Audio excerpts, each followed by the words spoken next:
సికింద్రాబాద్ నియోజకవర్గంలోని చిలకలగూడ చౌరస్తాలో గాంధీ విగ్రహం వద్ద నిర్వహించిన టీఆర్ఎస్ జెండా ఆవిష్కరణ కార్యక్రమంలో పార్టీ అధ్యక్షురాలు కల్వకుంట్ల కవిత ముఖ్య అతిథిగా పాల్గొన్నారు. ఈ సందర్భంగా ఆమె పార్టీ జెండాను ఆవిష్కరించి కార్యకర్తలను ఉద్దేశించి ప్రసంగించారు. రాష్ట్రంలో కాంగ్రెస్ ప్రభుత్వం ప్రకటించిన 6 గ్యారెంటీల అమల్లో తీవ్ర జాప్యం జరుగుతుందని, దీంతో పేద ప్రజలు ఇబ్బందులు పడుతున్నారని ఆమె విమర్శించారు. ప్రజా సమస్యల పరిష్కారంలో ప్రభుత్వం విఫలమైందని ఆరోపించారు.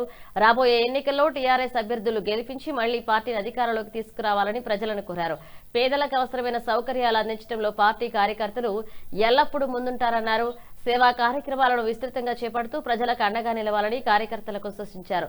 ఇక ప్రతి నియోజకవర్గంలో ప్రజల వద్దకు వెళ్లి స్థానిక సమస్యలు తెలుసుకుని వాటి పరిష్కారానికి కృషి చేయాలని పార్టీ నాయకులకు అభ్యర్థులకు కవిత పిలుపునిచ్చారు.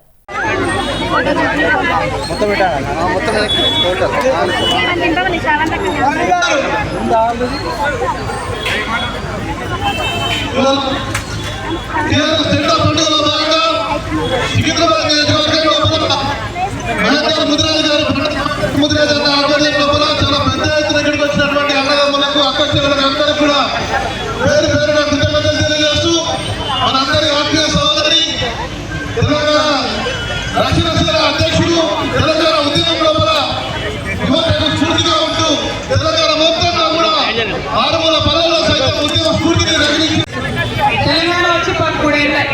ఈ 13 ఏళ్లలో మనం ఏమనుకున్నాం? అంతో ఎంతో మన బతుకులు బాగుపడతాయి, అంతకుముందు వచ్చిన చిన్న జీతాల కన్నా ఇప్పుడు జీతాలు పెరుగుతాయి అనుకున్నాం. కానీ ఆనాడు 10,000 జీతం వస్తే ఇవాళ కానీ 11,000 12,000 వస్తుంది. కానీ నూనె ఆనాడు 60 రూపాయలు ఉంటే ఇలా 150 రూపాయలు, పెట్రోల్ ఆనాడు 40 రూపాయలు ఉంటే ఇలా 110 రూపాయలకు వచ్చింది. కానీ మన జీతాలు అయితే పెరుగుతాయి. ప్రభుత్వాలు దీనికోసం ఆలోచన చేస్తారు. స్కూల్ ఫీజులు ఉన్నాయి, ఇవాళ ఎంత పెరిగినాయమ్మా స్కూల్ ఫీజులు? నేను మిమ్మల్ని ఒకటే కోరుతా ఉన్నా, ఇవాళ మీ ఆడబిడ్డగా నేను బయటకు వచ్చి ఒక పార్టీ పెట్టినా అంటే ఆల్రెడీ బీజేపీ ఉన్నది, ఆల్రెడీ కాంగ్రెస్ ఉన్నది. ఎందుకోసం ఇంకో పార్టీ పెట్టాలి? మరి ఎందుకోసం అంటే ఈ స్కూళ్ళు ఉన్నాయనుకో, ప్రైవేట్ పాఠశాలలో అయినా సరే మన పిల్లల్ని చదివిస్తే గవర్నమెంట్ మీ ఆడబిడ్డగా నేను దగ్గరున్న ఫీజు కడతాను. అందుకోసం మన ఇంట్లో ఎవరికైనా ఒక్కరికి రోగం వచ్చినా, ఒక్కరికి మనం దాచిన పైసలన్నీ కూడా మొత్తం బయటపోతున్నాయి. ప్రైవేట్ హాస్పిటల్ పోతే మినిమం 1,00,000 రూపాయలు, మ్యాక్సిమం 15 లక్షలు లేని మనిషి బయటికి వెళ్ళలేని పరిస్థితి ఉంది. మరి నేనేమంటున్నా అంటే మీ ఆడబిడ్డగా రేపటి నాడు మీ దయ వల్ల నేను ఖచ్చితంగా అధికారంలోకి వస్తా. వచ్చినాక ఎవరు ఏ ప్రైవేట్ హాస్పిటల్కి పోయినా, ఎంత పెద్ద జాబ్ వచ్చినా ఏమైనా మీరు పోవాలి, ఉచితంగా వైద్యం చేసుకొని బయటికి రావాలి. ఆ బిల్లు నేను ఈ 2 ఆలోచనలతో, ఎందుకంటే మనం కష్టపడి బతికేటోళ్ళం, కూలీనాలు చేసి బతికేటోళ్ళం, రోజు 1000 రూపాయలు వస్తే బతికేటోళ్ళం. మరి మనం దాచుకునేది ఎంత, కాపాయం చేసుకునేది ఎంత, అలాగే ఇల్లు కిరాయి కట్టుడు ఎట్లా, కరెంటు బిల్లు కట్టుడు ఎట్లా, మీదికెళ్ళి స్కూల్ ఫీజు ఎట్లా కట్టాలి, హాస్పిటల్ బిల్లు ఎట్లా కట్టాలి, దీని గురించి మాత్రం ఏ మగవాళ్ళు ఆలోచిస్తలేదు. అందుకోసమే ఒక ఆడబిడ్డగా ఒకటే ఆలోచన చేసిన నేను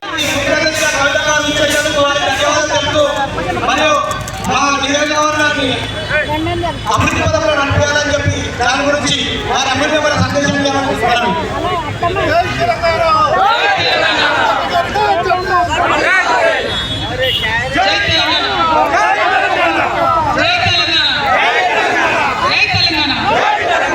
సికింద్రాబాద్ వాళ్ళంతా తెలంగాణలో మరొకసారి జై తెలంగాణ, జై తెలంగాణ.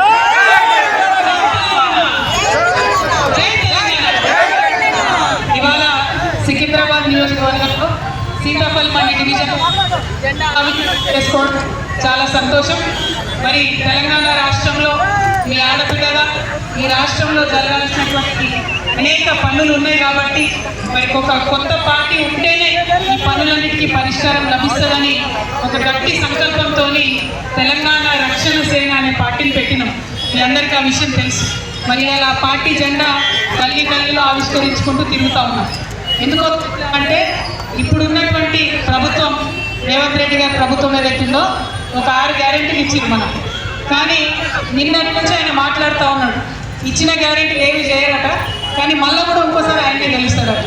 నేను ఇలా ఒక్క మాట అడగాలనుకుంటున్నాను రేవంత్ రెడ్డి గారు, మీరు ఎంతమందికి కొత్త వాళ్ళకి పెన్షన్ ఇచ్చారు? ఎంత